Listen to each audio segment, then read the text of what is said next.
Hey guys, welcome to Food and Frolic. So today's recipe is for all the cheese lovers in the world. It's basically cheesy, gooey mozzarella cheese inside and that crunch on the outside. Today we are going to make some homemade mozzarella sticks. Not only is this recipe very easy to make, but also requires just a few ingredients. And that is what makes this recipe a perfect appetizer for your next occasion. Or rather, you can make it even without an occasion. Nobody will judge you for it. Oh, and look at that cheese pull. Some people say Akshada is still standing somewhere with her arms wide open, still pulling the cheese, which is now nearing infinity. To make these stringy cheese sticks at home, you'll need a block of mozzarella.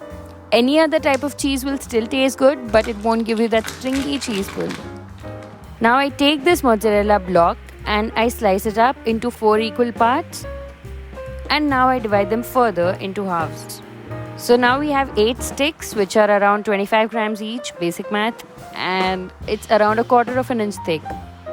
You really don't have to be precise with the measurements. Just ensure that you have cut the cheese thick enough so that you have enough cheese within each stick. Now I take a bowl into which I add 1/3 cup of all-purpose flour or maida, which is around 5 tablespoons. And then I add equal parts of cornflour. Then I add half a teaspoon of salt. And then you crush pepper as per your taste.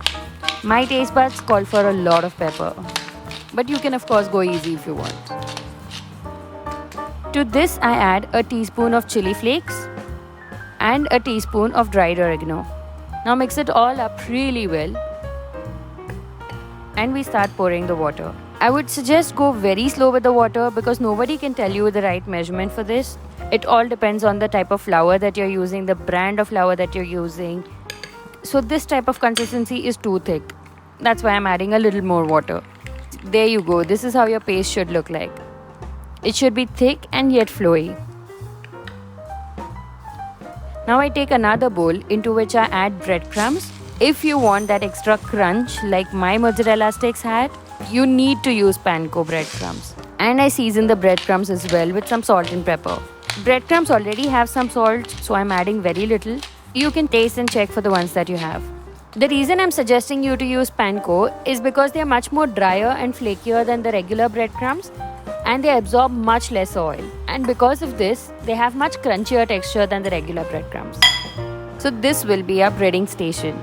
I take one mozzarella stick and dip it in the flour paste. Just ensure that it's completely coated with the paste, otherwise your breadcrumbs won't stick to the cheese. And we dip it into the breadcrumbs. Here you need to use another fork to coat the cheese in the breadcrumbs, otherwise most of your breadcrumbs will be on the fork and you will have a clumpy mess. So even if you're using your hands, use one for the wet dip and other for the dry breadcrumbs. And there you go, that's how your coated mozzarella sticks should look like. But you're so wrong if you thought we were done.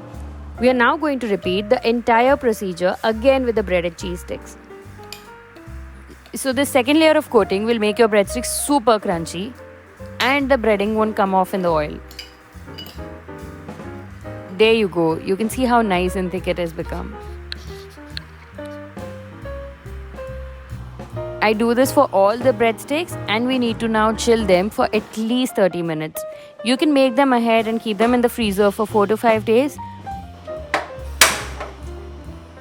Now I take a big wok because I'm Indian and in kadai we fry. And I pour in some oil, or rather a lot of oil because we are going to deep fry them.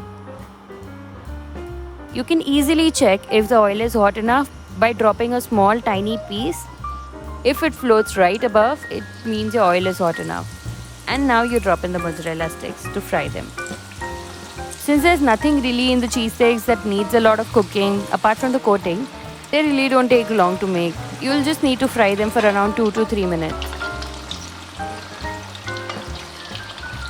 If you've made it so far into my YouTube video, then you should probably consider hitting the subscribe button and don't forget to press the bell icon to never miss an update from my channel.